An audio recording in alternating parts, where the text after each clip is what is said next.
आज आपण बनवणार आहोत ही कोकणातील पारंपरिक नारळाच्या रसातील शिरवाळे।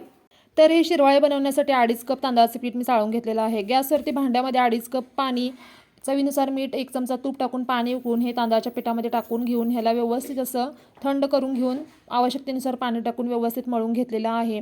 त्याच्यानंतर चकलीचा साचा घ्यायचा आहे, त्याच्यामध्ये शेवाचा पत्रा टाकायचा, साच्याला थोडंसं तेल लावायचं, पीठ व्यवस्थित भरून घ्यायचं आणि इडली पात्रामध्ये अशा प्रकारे केळीची पानं ठेवून त्याच्यावरती हे शिरवाळे गाळून घ्यायचे। स्टीमरमध्ये 5 ते 10 मिनिटं हे शिरवाळे व्यवस्थित असे उकडून घ्यायचे। आपले शिरवाळे तयार आहेत। आता आपण गुळवणी बनवूया। तर त्यासाठी मिक्सरच्या भांड्यामध्ये 1 कप ओल्या खोबऱ्याचे काप घेऊन आवश्यकतेनुसार पाणी टाकून ह्याला बारीक करून घेतलेलं आहे आणि ह्या नारळाचा अशा प्रकारे दूध काढून घेतलेलं आहे।